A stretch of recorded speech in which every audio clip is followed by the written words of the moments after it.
Նախ ասեմ, որ Babylon Berlin այդ հերոստանախագծի հետ ոչ միայն ծանոթ եմ որպես հերոստադիտող, պարզապես էկրանից այս կողմ, այլ մի քիչ ավելի խոր է, քանի որ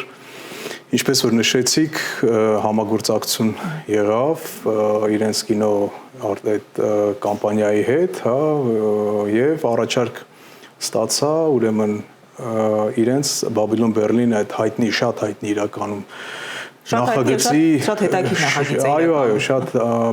մեծ նաև ֆինանսական բյուջեով, հա, մեծ ճանաչում ունեցող։ Օրինակ իմ օրինակով կարող եմ ասել, որ հենց արտասահմանյան ցուցահանդեսների ժամանակ միանգամից հասկացել են, եթե կոնկրետ չեն ասել, որ սա Հայաստանից է հեղինակը, ասել են այդ տարածաշրջանից է։ Զարմանակ, եթե պարզվի, որ Հայաստանում արվեստի լավագույն բուհերից մեկը Հայաստանում է։ Չեմ ասում հիմա կոնկրետ Գեղարվեստի ակադեմիան, առհասարակ, բայց խնդիրը այլ է, խնդիրը միջավայրի մեջ է, խնդիրը միջավայրի մասին է, այսինքն նույն Փարիզում սովորողը կամ Նյու Յորքում սովորող երիտասարդը ինքը առնչվում է ոչ միայն իր կոնկրետ բուհին, այլ ինքը առնչվում է Լուվրի հետ, Նյու Յորքում առնչվում է MoMA-ի կամ մետրոպոլիտանի հետ։ Արթուր, բարև ձեզ։ Բարև ձեզ։ Շնորհակալ եմ, որպես հյուր եք եկել։ Ես եմ շնորհակալ։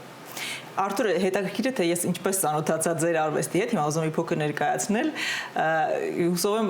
նայել եք, թե չէ, չգիտեմ, Babylon Berlin սերիալը։ Իհարկե նայել եմ, Հայաստանում առաջիններից է, որ նայել եմ, բնականաբար։ Բոլոր սեզոնները նայել եք։ Այո։ Այդ ֆիլմի ժամանակ հիշում եմ, այնտեղ հետաքրքիր նկարներ էին կախած հայկական թեմատիկայով, եւ ես այտենց արտահայտվեցի, որ այնտեղ հրաշալի նկարներ կան, հարսանիք եւ այո, եւ ասացին, որ գիտես, որ հեղինակը հայ նկարիչ է, այդպես ես նայեցի ձեր նկարները եւ ծանոթացա հետաքրքիր նկարչի հետ Արթուր Հովհաննիսյանի եւ ուրախ եմ, որ առիթ է ընձեռվել այստեղ զրուցելու նաեւ այդ թեմաների շուրջ։ Այդ ինչպես ստացվեց, որ սկսեցիք համագործակցել իրենց հետ։ Նախ ասեմ, որ Babylon Berlin այդ հերոստանախագծի հետ ոչ միայն ծանոթ եմ որպես հերոստադիտող, պարզապես էկրանից այս կողմ, այլ մի քիչ ավելի խոր է, քանի որ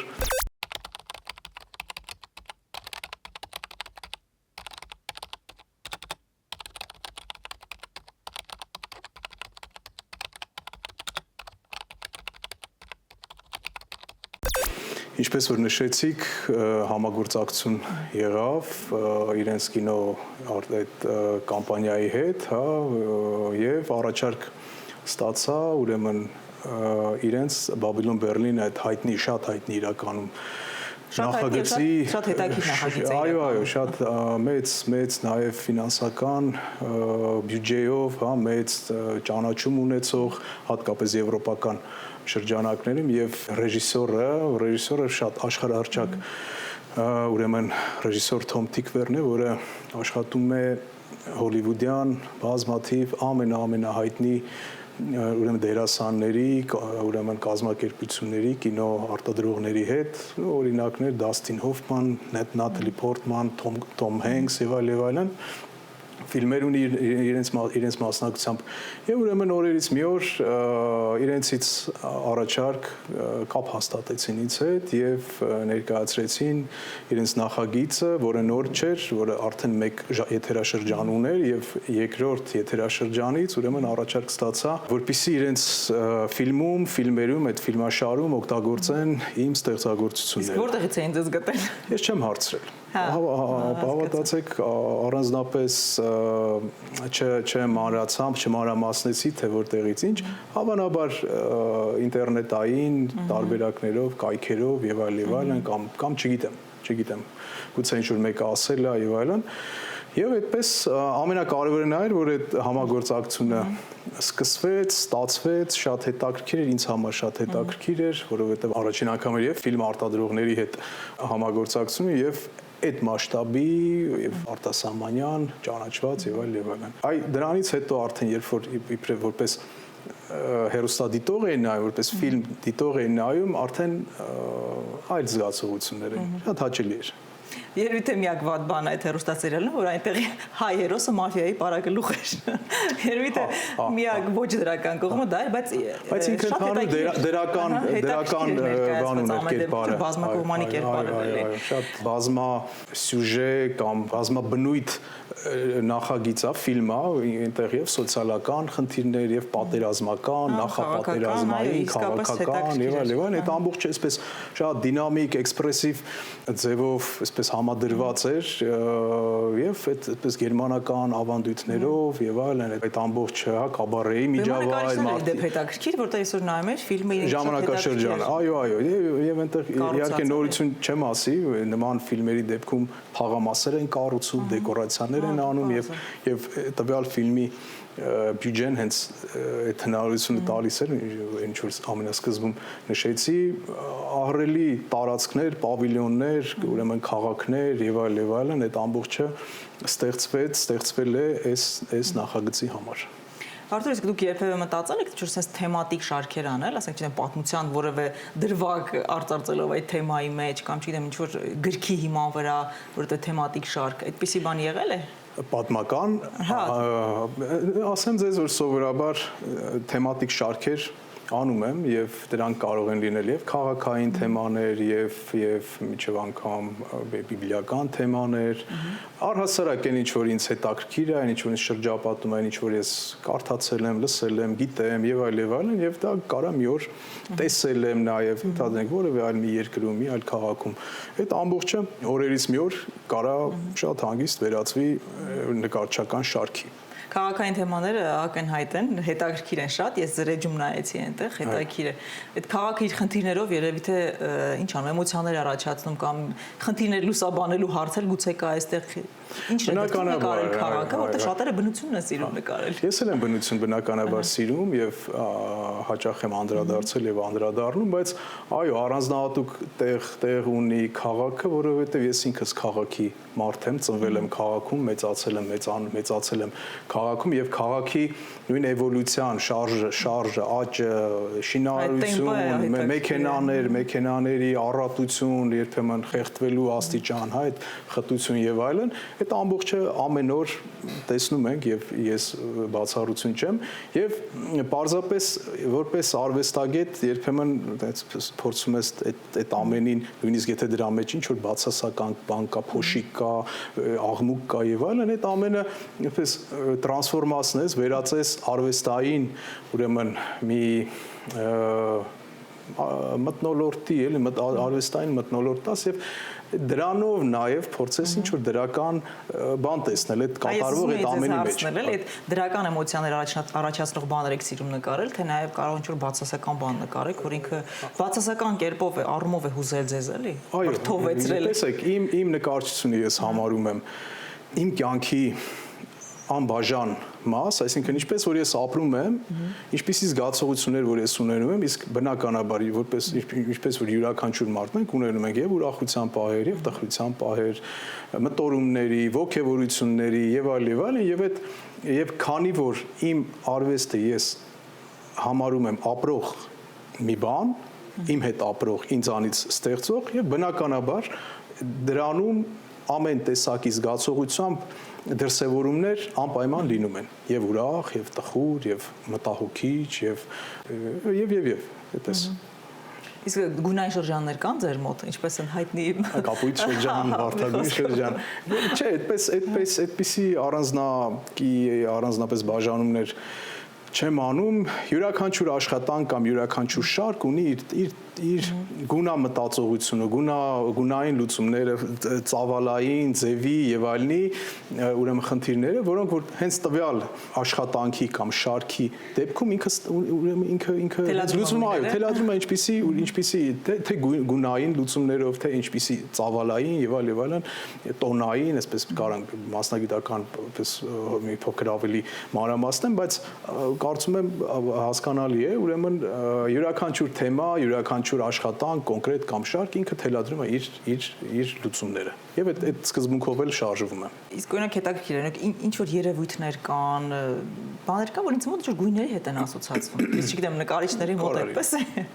Օրինակ Հայաստան ձեզ մոտ ինչ 3 գույնի հետ է ասոցացվում, հետո երբ որ դες մտածում եք։ Ամենապարզ եւ ամենաբարդ հարցերից եք հիմա տալիս։ Եվ արև, եւ նաեւ ցավոք սրտի հակադիր, չգիտեմ ինչ գույն ասեմ, բայց նաև հակադիրը կա, որտեվ գիտենք մենք ունենք եւ լավը, եւ վատը, եւ լուսավորը, եւ դժվարը, իսկ թե դա ինչ գույներով կարող ենք տեսնել, ես կարծում եմ ամենակարևոր, ամենահիմնական գույներով դեղին, չգիտեմ, կարմիր, երբեմն սև, երբեմն սպիտակ։ Հետաքրքիր որ դեղինը շատերի մոտ գերակշռում է, որովհետև իրոք երևի թե արևի առատության պատճառով է որ ինքը Հայաստանը ինքը արևը, անկախ ներսում ինչ կա կատարվի, դժվար ժամանակաշրջաններ կունենանք, մարդկային խնդիրներ եւ այլն, բայց արևը միշտ կա, արևը միշտ ունենք, լեռները միշտ ունենք, մեր բնությունը մեզանից այսպես անբաժան է եւ իրենք ասոցացվում են միանշանակ լուսավորի, դեղինի, կանաչի եւ այլն նմանատիպ, ուրեմն լուսավոր բաց տրամադրության հետ։ Իսկ նկարչի կտավները նայելով դու կարող եք հասկանալ, ասենք մոտավորապես որ շրջանի նկարիչ է ինքը, ասենք չգիտեմ, այս միջին գոտու, թե հյուսիսի, թե որտեղի։ Այո, կարծում եմ մասնագիտական գիտելիքներս կբավարարեն, այո, իհարկե կհասկանան, իհարկե շատ ժամանակակից աշխարհում շատ բան իրար այսպես խառնվել է եւ այդ իմաստով մի փոքր այսպես ասած խառնաշփոթը արկա է, բայց մի փոքր ավելի խորանալու։ Եթե ցայտուն չի, ցայտուն արտահայտման դեպքում միանշանակ հասկանալի կլինի, բայց մյուս պարագայում եւս մի փոքր տնտղելով, մի փոքր փնտրելով, ուսումնասիրելով ավելի այսպես հասկանալի կլինի, թե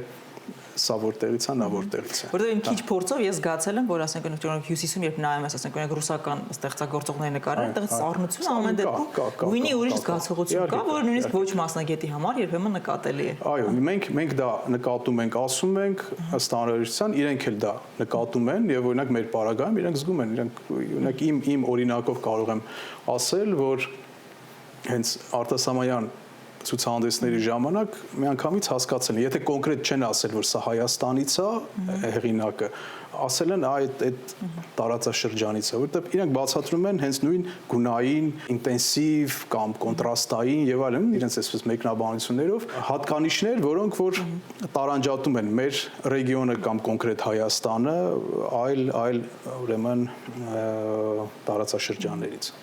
Իսկ գոյություն ունեն տրենդեր նկարչության մեջ, որոնք կիրառվում են, ասենք, չգիտեմ, հիմա օրինակ մոդա է այսինչ տրենդը, նկարել այսինչ բաները, որտեղ սովորաբար մշակույթի արվեստի մյուս ճյուղերի մեջ դրանք լինում են, չէ՞, ասենք կինոյի մեջ, գրականության մեջ, ինչ-որ նորաձևության մեջ եւ այլն։ Գուցե կան տես բաներ եւ չեն կարող չլինել, բայց ես ինքս իբրև անհատ ստեղծագործող կողմ եմ ոչ թե հետևել որևէ տրենդի, այլ անել այն ինչ որ ես եմ զգում, անում եւ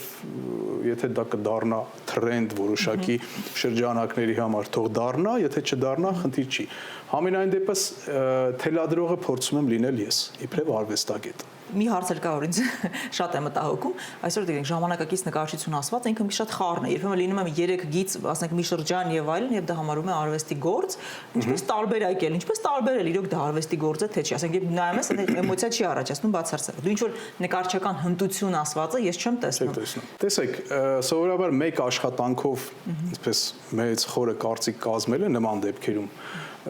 բարդ է։ Նման դեպքում պետք է մի փոքր ուսումնասիրել նույն տվյալ արվեստագետի անցած ճանապարհը։ Կարող ենք շատ հայտնի օրինակներ բերել, նույն Մալևիչի Սև քառակուսին, բազմաչարչար, բազմիցս տասնամյակներ շարունակ խոսում է դրա մասին, բայց մինչև Մալևիչի նույն Սև քառակուսին փորձենք հասկանալ, դրանից առաջ պետք է մի հատ հասկանալ, թե ինքը ինչ ճանապարհ է անցել, ինչի է եկել նույն այդ սև պատկերին։ Այդտեղ արդեն շատ ավելի հասկանալի կլինի։ Այս դեպքում իհարկե պարտադիր չի գեղանկարչական ինչ-որ որակներ, լուծումներ փնտրել, այնտեղ կարող է լինի այսպես կոնցեպտուալ, գաղափարային խնդիր դրված լինի։ Եվ այդ իմաստով յուրաքանչյուր գործի կամ հեղինակի որևէ շրջանի պետք է նայել, պետք է փորձել նայել ուրեմն այդ կոնցեպտի գաղափարախոսության ուրեմն շրջանակներում։ Որտեղ այսօր կարծում շատ բան նա դրված է գովազդի, թե ինչպես կգովազդեն նկարչին, դա իր գովազդի պարագան շատ բան։ Դա իր հերթին այդտեղ կարա շատ խափուսիկ լինի, ամեն մարդ չի որ կհասկանա լավն է, վատն է եւ այլն, այդտեղ արդեն մասնագիտական հայացքը, միտքը շատ ավելի լավ կընկալի, դա արժեք ունի, թե դա կրկնությունն է, թե անորակ է, որակյալ է, լավն է, խորն է, նորությունն է, թե եւ այլն, այսինքն այդտեղ եւս ուսումնասիրելու խնդիր կա։ Նկարչությունը ինքը բավականին բարդ է հասկանալու, ընկալելու համար, չեմ ասում են գործերը, որոնք որ աչքին այսպես մոտ են, հասկանալի են, ընկալելի են, իսկ այն ուղղությունները, որոնք որ արդեն փոքր շեղվում են ռեալիստական ձևամտածողությունից, այնտեղ արդեն հարցեր են առաջանում։ Եվ դրանք հասկանալու համար կարող է մեկ հայացքը բավական չլինի։ Մի փոքր պատմության, ուրեմն խորանալու, հեղինակի, ժամանակաշրջանի եւ այլնի մեջ, որպեսզի ուրեմն ավելի ընկալելի դառնա։ Ես հիշում ձեր հարցազրույցներից մեկը լսում եմ, դուք այնտեղ ազատության մասին էիք խոսում, օրինակ ազատ արվեստագետ, ազատ նկարիչը ձեզ համար կտավներից տեսանելի է եւ ոնց է դա արտահայտվում։ Ես կտեսնեմ, իհարկե տեսանելի է, բնականաբար, եթե գիտես պատմություն, արվեստի պատմություն, այդպես այդ ժամանակ իհարկե հասկանալի է, բնականաբար նորից նույն, եթե նորից պետք է վերադառնամ այդ խնդրին, որ միանգամից կարող է այդ ամբողջը սովորական աչքը չընկալի։ Դրա համար պետք է մի փոքր ծանոթանա եւ ուրեմն հասկանա, թե ինչ արժեք ունի եւ այլն։ Իմ փորձը եւ ինպես արվեստագետների մի քիչ ավակ, մի քիչ կրտսեր գուցե այդ իմաստով կարող է բավարարել, որ միանգամից հասկանա սա մոդայի ինչ որ, չգիտեմ, հետևից է գնում, այսպես ասած, թե ինքը խորը այս ամբողջը ապրել է, վերարտադրել է եւ այլն։ Իսկ օրինակ ձեր մասնագիտությունը մարդկային առումով ձեր մեջ ինչ որակներ է դաստիարակել չասեմ, լավ փոխել կամ ձևավորել։ Ես այնպեսին եմ, ինչպեսին որ կամ։ Այսպեսին եմ եղել ողջ կյանքս եւ գրեթե ողջ կյանքս նաեւ նկարել եմ, ստեղծագործել եմ, այսինքն այս ամբողջի մեջ շատ փոքր տարիքից այսպես ներսումս է եւ հենց կերպարվեստի հետ էլ ոչ միայն կերպարվեստի առաստարակ արվեստի հետ ես այսպես ձևավորվել եմ իմ մարդկային որակներն եմ նաեւ ձեռք բերել եւ այնպեսին եմ ինչպեսին որ կամ չգիտեմ լավն եմ թե վատն եմ դա երևի ավելի հստակ ինձ հետ շփվող մարդիկ կամ ինձ ճանաչող մարդիկ կասեն, բայց ես համենայն դեպս իմ գործում ազնիվ եմ, իմ կյանքում ազնիվ եմ, որևէ ավելորդություններ, չգիտեմ, տարատեսակ, երբեք ինձ թույլ չեմ տվել եւ պետք էլ չի ինձ, որովհետեւ ես կարծում եմ, որ իմ ապրելակերպով եւ իմ ստեղծագործությամբ, այսպես չգիտեմ, ինչպես մեկնաբանեմ, ուրեմն ավել բանի կարիք չունեմ, այսպես ասեմ։ Հասկացա։ Իսկ այսօրվա նկարիչ, հայ նկարիչ ինչ խնդիրներ ունի Հայաստանում։ Խնդիրները շատ են եւ այսօր եւ երեք չառաջ օր եւ երևի տասնամյակներ, տարիներ առաջ։ Ես չգիտեմ խնդիրները ինչպես կլուծվեն, բայց իսկապես շատ են։ Եվ դրանք բազմապիսի են, բազում տարբեր ուրեմն դրսևորումներով ցավոք սրտի այն դեպքում որ մենք ունենք բազմաթիվ հիանալի արվեստագետներ այսինքն այն որակները որոնք որ մենք ունենք մեր հասարակությունում մեր երկրում մեր ազգի մեջ ես գտնում եմ որ մենք արժանի ենք ավելիին հա քան ուրեմն կա այսօր երեք եւ այլն Ես հույսով եմ, որ ինչ-որ բան կփոխվի, բայց դա բավականին բարդ է։ Բավականին բարդ է ինչ-որ բան փոխել, այսինքն արվեստագետների համար պայմաններ բարելավել եւ այլն, բայց պետք է ձգտի այդտեղ նաեւ պետությունը պետք է աշխատի, այդտեղ պետք է անհատները աշխատեն, արվեստասերները աշխատեն, մարդիկ, ովքեր որ ունեն կարողություններ, փորձեն լավ արվեստ ձեռք բերել իրենց համար, իրենց ժառանգների համար, որովհետև արվեստի գործը, գիտենք, ինքը լուրջ եւ ներդրում է եւ հոգեվոր եւ ոչ միայն հոգեվոր արժեք է, վստահ եմ կարծում եմ, որ հենց այդ հոգեբանությամբ պետք է մենք մեր նոր սերնդին ձևավորենք, երբ որ գա ինչ-որ մի պահ, որ իրենք ի վիճակի լինեն արվեստ ձեռք բերեն, իրենք իմանան, թե ինչի համար են դա անում։ Այդպես Ես մի հատված ընդհանրապես վերցրեցի, թե ինչ կերպ կարելի է փորձել լուծել, բայց ասում եմ, բավականին լայն խնդիրներ ունի։ Դուք դասավանդում եք նաև Գեղարվեստի ակադեմիայում, որքան գիտեմ։ Ինչ կասեք այսօրվա սերնդի մասին։ Նախ ունենք շատ տաղանդավոր երեխաներ եւ ինչ բացեր կան այնտեղ, որտեղ երբեմն ես շատ անշփվում արվեստագետների հետ, ասում են, որ ինչ որ նոր մոտեցումների կարիք այնուամենայնիվ կա, ինչ նկատի ունեն։ Ես ուրեմն դասավանդում եմ Գեղարվեստի Հայաստանի Գեղարվեստի Պետական ակադեմիայում արդեն բավականին ժամանակ, 2015 տարուց ավել, կարելի ասել, եւ այս տարիների ընթացքում շփվել եմ մեր երիտասարդների հետ, երիտասարդներ, ովքեր նոր են սկսում իրենց ճանապարհը, հետո հասնում են որոշակի մակարդակի։ Իհարկե պետք է վստահաբար ասեմ, որ լավ սերունդը շարունակվում է, այսինքն արվեստագետների լավ ներկա, ուրեմն ներկա լավ սերունդ ունենք եւ վստահ եմ այդպես էլ լինելու է։ Մեր մասով մենք փորձում ենք ամեն բան ուրեմն իհարկե առաջնահերթ գիտելիքի մասով ուրեմն փոխանցել մեր ուրեմն երիտասարդ արվեստագետներին եւ չգիտեմ ոչ միայն այդպես, հա, ոչ միայն դա, այլ տարբեր այն բոլոր հնարավորությունները, որոնք որ ունենք ես, մյուսը գոլեգաներս եւ այլն, փորձում ենք ի նպաստ մեր ուսանողների։ Կան, ասենք դրսի բուհերի։ Իհարկե կա, այնքանով որքանով դա հնարավոր է, բայց բնականաբար կան փոխանակման ծրագրեր, կա շարժունության այդ ծրագիրը, որը երկար ժամանակ գործում է եւ բնականաբար ոչ բոլոր ուսանողները կարող են օգտվել, բայց լավագույնները համենայն դեպս իրենց այդպես համապատասխանությամբ որակական գնահատականների եւ այլ առաջադիմության այդ ուրեմն իրենք հնարավորություն ունեն մասնակցելու, այցելելու, որոշակի ժամանակ սովորելու եւ այլ եւ այլն։ Դա որքան որ հնարավոր է բուհը ուրեմն ապահովում է ուսանողների համար, բայց այստեղ իհարկե շատ կարեւոր է նաեւ հենց ուսանողների հենց իրենց ակտիվությունը։ Քանի որ գիտենք ժամանակակից կյանքը եւ ժամանակակից հնարավորությունները տեխնոլոգիական, այսպես հա, ինտերնետային բան, իրենք շատ մեծ հնարավորություններ են ընձեռում եւ դրա համար մի փոքր նաեւ ակտիվության կարիք կա ուսանողների կողմից։ Իսկ հետո դրսում ուսումը շարունակելը խրախուսվում է եւ ասենք նկարչի կյանքում օրինակ դրսում սովորելը, մա դրսից Հայաստանին նայելը կամ համեմատել է, փոխադրությունը կարեւոր է։ Իհարկե կարեւոր է, շատ կարեւոր է բնականաբար։ Իսկ ձեր արվեստի մեջ կա ինչ-որ ազդեցություն, որը ուրիշ մշակույթից ձեր կարծիքով էլի։ Դե ես ինքս միշտ ուսումնասիրել եմ արտասահմանյան արվեստը, հայ արվեստի մասին չեմ էլ խոսում, արտասահմանյան արվեստը անցյալի, ներկայի եւ այլն եւ բնականաբար ինքս ազդեցություններ, ոգևորություններ եւ այլն բնականաբար կրել եմ եւ բացի դրանից նաեւ իմ այցելությունները կլինի դա ցուցահանդեսային, թե պարզապես զբոսաշրջային, հա,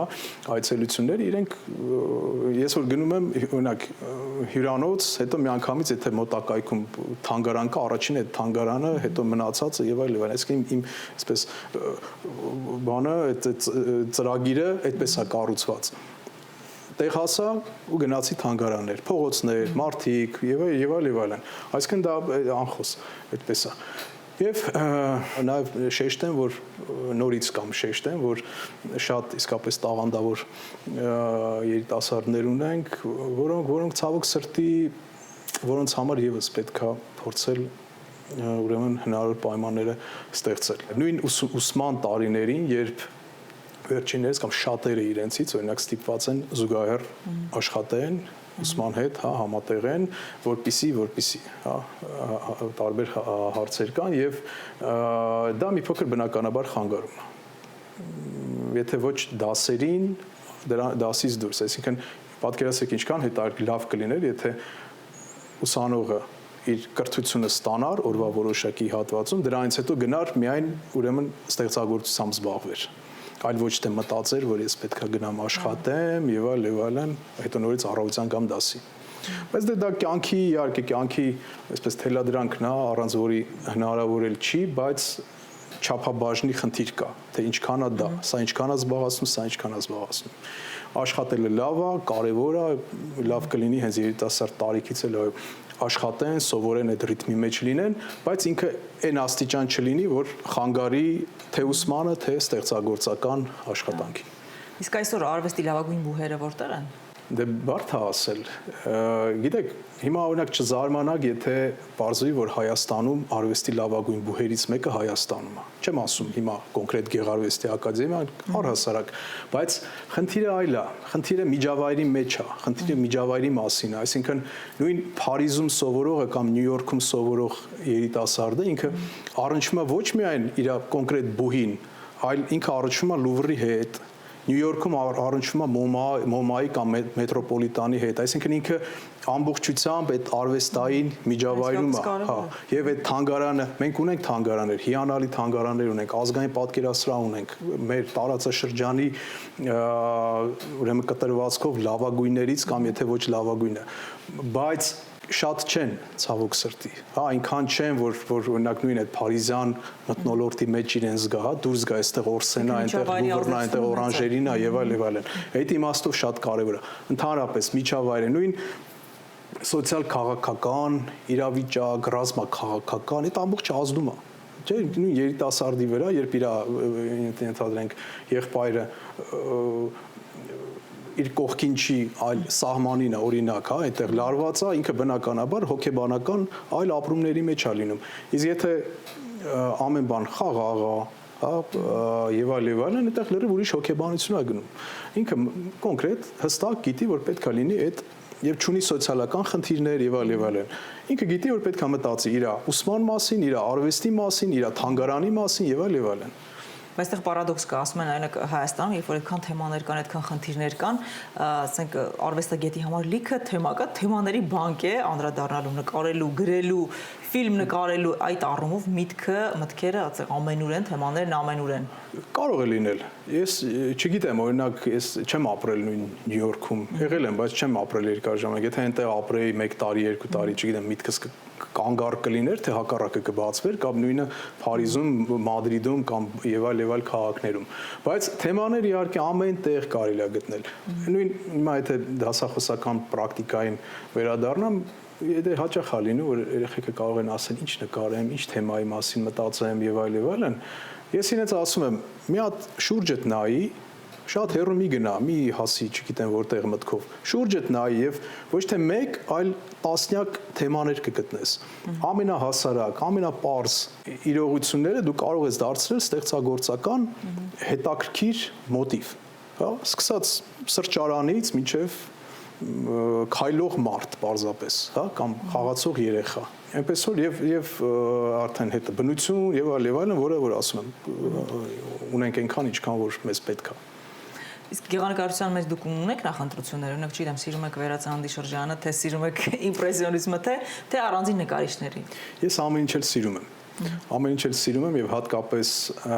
շրջանները, սկսած վաղ վերածնունդ, դրանից առաջ միջնադարյան արվեստ, վերածնունդ, բարոկո, իմպրեսիոնիզմ, մոդեռն արվեստ եւ այլն, իրենք շատ կարեւոր են։ Եվ իրենք շատ կարևոր են հենց այդ շղթայի մեջ, որովհետև մեկը մյուսին փոխ լրացնող ուրեմն ուղղություններ են, որոնք որ այսպես շահկապված իրար հետ շարժվել են եւ յուրաքանչյուր ժամանակաշրջան ունի իր արժեքը, ունի իր նշանակությունը, թե ինչի է հենց այդ արվեստը այդ ժամանակում այդ մոտեցում ինչի այդպես դրսևորվել, իրենք պատահական չեն, կյանքի հետ, տեխնոլոգիաների զարգացման հետ, այսպես նկարչությունը գնացել է, ձևափոխվել է, խնդիրներ են, գաղափարն է փոխվել, ձևամտածողությունն է փոխվել, գունամտածողությունն է փոխվել, եւ այդ ամբողջը կյանքի իրողությունների հետ կապված են։ Հետաքրքիր բան ասիք, ես հիշեցի, որ այսօր օրինակ վերածննդի շրջանի նկարիչների ոճով նկարող նկարիչներ եւս ես չեմ հանդիպել։ Կան, երբեմն հանդիպում են, գիտեք, երբ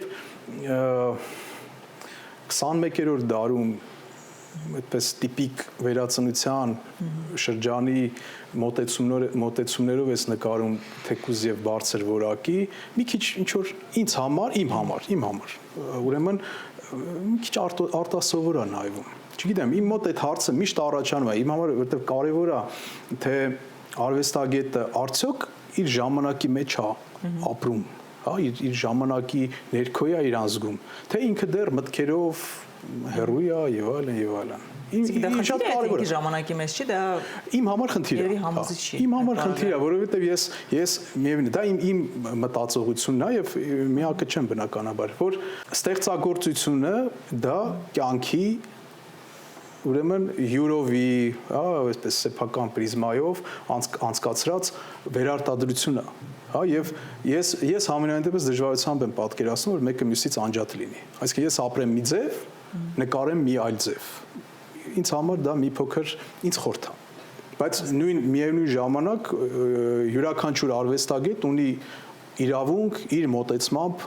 ստեղծագործելու, ապրելու եւ այլն եւ այնպես չի, եթե այսպես չի անում, այնպես անում, ես ասում եմ դա լավ չի։ Դա յուրաքանչյուրի խնդիրն է։ Իսկ հայ գեղանկարչությունը իր ուրույն տեղն ունի այդ համաշխարհային գեղանկարչության պատմության մեջ, ասպես ասեմ, եւ ինչ անուններ կան օրինակ։ Չգիտեմ, դե Այվազովսկին ըստ էության չի համարում երևի թե հայ գեղանկարչության ավելի մեր շրջանակներում Արշիլ Գորկին պետք է մոտ գայ, Արշիլ Գորկին հենց հատկապես այն արվեստագետն է, որը հստակ ունի իր տեղը համաշխարհային արվեստի այդ շղթայում։ Ինքը, եթե ասեն մեկ անուն տուր, որը նկարչի մեկ անուն տուր, որը որ հստակ տեղ ունի ուրեմն այդ համաշխարհային ուրեմն շրջանակներով այդ շղթայի մեջ, առաջինը Արշիլ Գորկին։ Չասեմ միակը։ Ընդունված ու ճանաչված է։ Այո։ Ինքը իսկապես ճանաչված է, ավելին քան ճանաչված է։ Ինքը նաև ուղղության, ուրեմն աբստրակտ էքսպրեսիոնիզմի հիմնադիրներից է, եթե ոչ հիմնադիրը եւ շատ հստակ իր տեղը ունի համաշխարհային արվեստում։ Օրինակ Ժանսեմը, Արշիլ Գորկին, նրանք նկարիչներին ունեն հստակ դեռ հայկական ցավի արտահայտողներ լինեն, ըստ էության նայում ես նկարների։ Դա հենց նույն դրսևորումն է նրա, ինչի մասին որ ես խոսեցի, այսինքն ապրածը եւ վերարտադրածը։ Իրենք այդ ամբողջի միջով անցել են։ Բոլորս գիտենք նույն Ոստանի Կադոյանի, ինքը Արշիլ Գորկու կյանքի պատմությունը կամ մեկ այլ հետաքրքիր արվեստագետի Խորեն Տեր-Հարության, ուրեմն քանդակագործ գեղանկարիչ, որի մասին որ ես ուրեմն իմ տեխնացիական ատենախոսությունն եմ պաշտպանել եւ խորությամբ ուսումնասիրել եմ իր կենսագրությունը,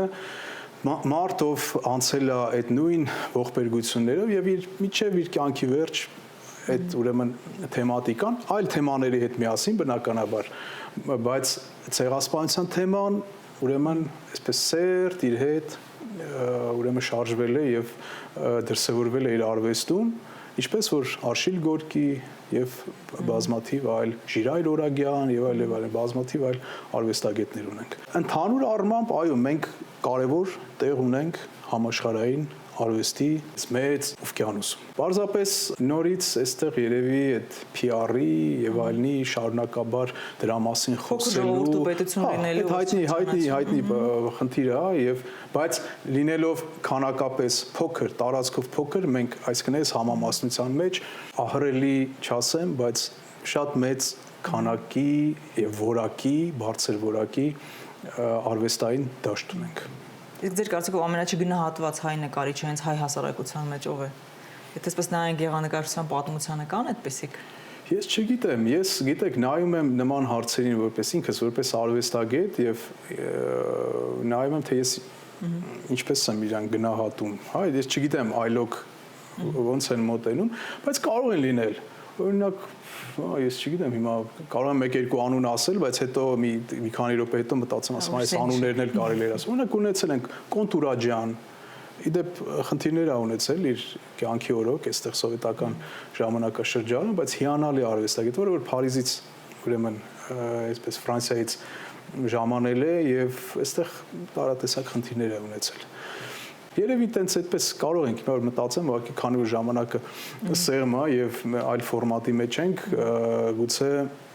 շատ, բայց ունենք։ Բնական եւ այդպես կա եւ դա ոչ միայն Հայաստանին բնորոշ խնդիր է, այլ համաշխարհային խնդիր է, որ նկարիչը կարա կյանքի օրոք բնականաբար խնդիրներ ունենա, այսպես ասած ճանաչվի, հալածվի եւ այլն, կամ ուղղակի անտարբերության մատնված լինի, կյանքից հետո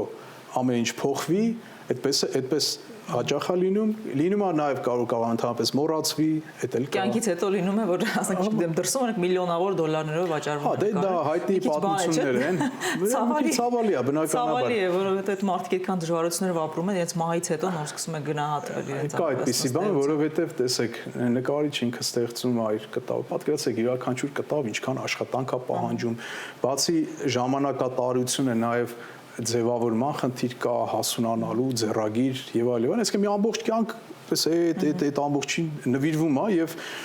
գուցե արդեն ավելի հասուն տարիքում, ծեր տարիքում, որ արդեն այսպես իր հետևում այդ իր անցած ճանապարհը կա, այդ ժամանակ արդեն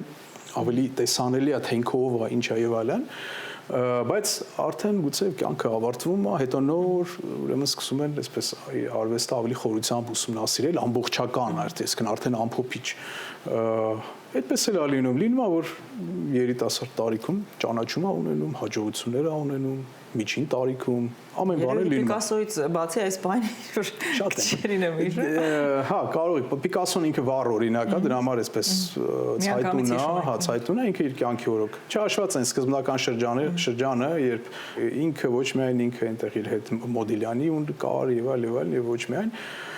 այդ կայացման շրջանը ինքը բնականաբար բարդ է, նաև ժամանակաշրջանի խնդիր կա 19-րդ դարի վերջ, 20-րդ դարի սկիզբ եւ այլն մարդիկ նոր ուղղություններ են բացահայտում, դա հասարակության համար դա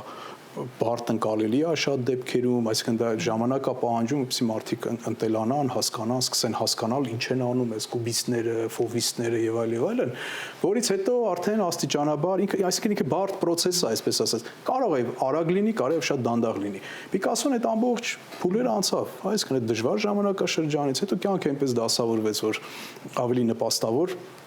պայմաններ ունեցավ, հետն էլ նաև ինքը շատ պրոդուկտիվ եւ շատ տաղանդավոր, հանճարեղ, ուրեմն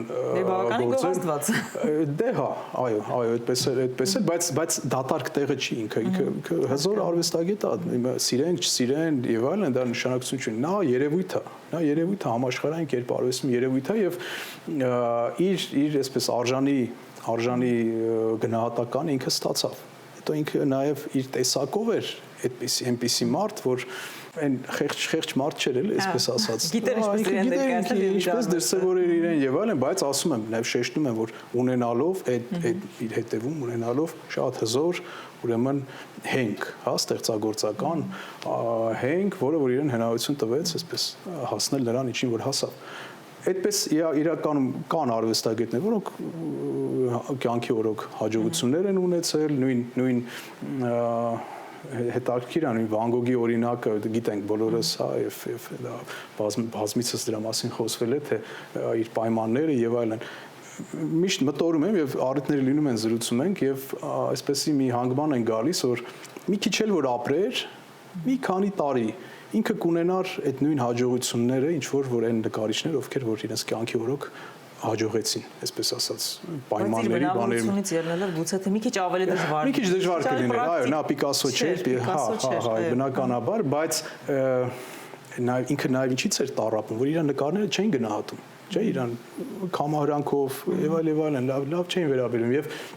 այսինքն եթե սկսեին գնահատել, ոնց ինքն էլ մի փոքր փոխվեր, հա, ինքը ամեն դեպքում դրա սպասումով էր, ինքը սպասում էր այդ բանի, որ սիրեն իր նկարությունը, գնահատեն եւ այլն, եւ եթե դա լիներ, դե ինքը առաջին հերթին իհարկե իր համար էր նկարում, որտեղ ինքը բայց ընդունելությունը կարծում բոլորի համար է։ Եվ այո, դա բնականաբար բոլորին հաճելի է եւ այլն։ Մի անգամ հիշում էլի ասացիք, որ եթե խորհրդավոր ընթրիկը հիմա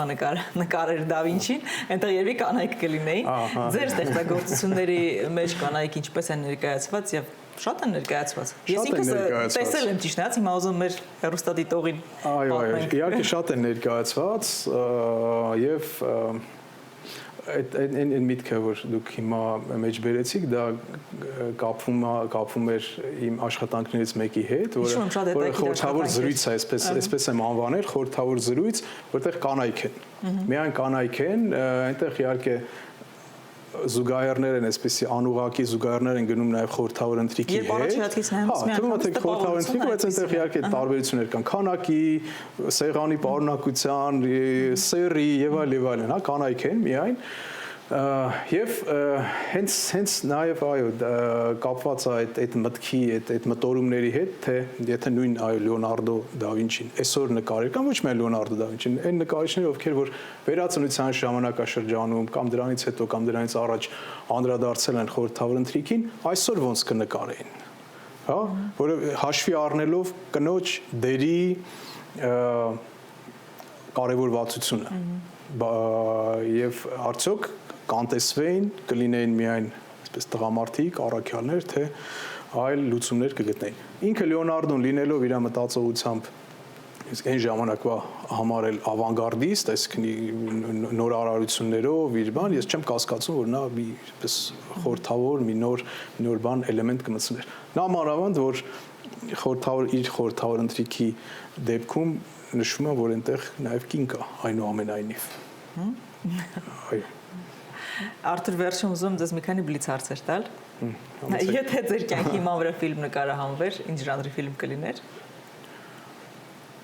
Դոկումենտալ, հա, չգիտեմ, դժվարանում եմ ասել, ես ինքս դե թրիլեր չէ, կոմեդիա չէ, սարսափ ֆիլմ չէ, չգիտեմ ինչ ամնում այդտեղ։ Ես կարող եմ հստակ ասել, թե ինչ չէր կարող լինել, բայց թե ինչ է։ Այն ինչ որ կապված է իմ արվեստի հետ, ես կարող եմ չերևալ, ես կարող եմ տեսանելի չլինել, ինձ կարող են դեմքով չիմանալ, դա ինձ հետաքրքիր չէ։ Ես ուրախ կլինեմ, եթե ինձ իմ անունը իմանան իմ գործերով։ Այսինքն տեսնեն, ասեն, հա, այս այն նկարիչն է, որ այն նկարն է նկարել, կամ այն նկարները։ Իսկ դա երևի դոկումենտալ ինչ-որ, չգիտեմ, մի ֆորմատի մեջ կտեղավորվի։ Հնարավորություն եք մեկին վերակենդանացնելու, ում կվերակենդանացնեիք։ Հորս։ Պատմական որ ժամանակաշրջանը կուզեիք տեսնել։ Եվ անցյալը եւ ապագան։ Արցախում երբ եք եղել վերջին անգամ։ Արցախում եղել եմ մոտավորապես 10 տարի առաջ։ Ինչ ասել է ձեզ համար գեղեցկություն հայկական ձևով։ Ամենը ինչ ինձ շրջապատում է, ես կանայք, բնությունը, մարդիկ առհասարակ, երբեք չեմ տարանջատում, հա, այսպես մեկ բան է, որ հատկապես գեղեցիկ է, կամ գուցե, հա, հատկապես գեղեցիկ է, կինը իր տեսակով, իր արտաքնով, իր ամենով։ Հայաստանի մասին օտարերկրացուն 3 նախադասությամբ ինչպես կպատմեիք։ Արև ձեր շնորհակալություն։ Առաջի բառերը, որ իրենք բանն են։ Ես հուսով եմ, որ կամ այսպես եմ պատկերացնում, որ կարիք չի լինի, որ ես ինչ-որ կերպ պատմեմ։ Հուսով եմ, որ արտասահմանցին, հա, ինքը ոտք դնելով Հայաստան, ինքը իր համար այդ 3 բառը կգտնի, եւ այդ 3 բառը լավ, այսպես դրական բնույթ կունենան։ Արև, այնուամենայնիվ, հա, պատասխան, արև, արվեստ, մարդիկ։ Արթուր, վերջում ուզում եմ խոսենք նաև ցուցահանդեսից ձեր, որ շուտով լինելու է, ինչ ցուցահանդեսը երբ է լինելու եւ որտեղ։ Հիմա պատրաստվում ենք ուրեմն մայիսի 2-ին, երբ որ տեղի կունենա իմ անհատական ցուցահանդեսը Հայաստանի նկարիչների միության Արա Սարգսյանի անվան ցուցասրահում, առաջի հարկի մեծ ցուցասրահում, ուրեմն ցուցահանդես, որը անվանել ենք աշխատում ենք դեպի նշեմ համադրող Օսիայի հետ Քարամյան, արվեստաբան եւ անվանել ենք շրջանների միջև։ Այսպիսի խորագրով, այսինքն նկատի ունենալով, քանի որ այստեղ ցուցադրվելու են իմ ստեղծագործության, այսպես 20 մոտավորապես 20 տարիների ընտրանին, հենց այդ դրա վրա էլ այսպես ուրեմն գաղափարային մասը դրված է, այսինքն այդ տարիների իմ արած ստեղծագործությունները, անցումները, փոփոխությունները եւ այլն։ Ես այդպես ուզեցի, որպեսզի այդպես ամփոփիչ մի ցուցահանդես լինի, մասշտաբային, որտեղ որ դիտողը ուրեմն ինձ կճանաչի շատ ավելի այսպես ամբողջական, ավելի մեծ դիապազոնով կամ ժամանակային հատվածով եւ ավելի հստակ պատկերացում կկազմի ուրեմն իմ անցած ճանապարհի վերաբերյալ։ Ուզում եմ մենք էլ կգանք կտեսնենք ձեր ցուցահանդեսը։ Մայիսի 2-ին ժամը 16:00-ին սիրով կսպասեմ։ Եղավ Արթուր ջան, շնորհակալ եմ զրույցի համար։ Ես էլ ձեզ եմ շնորհակալ։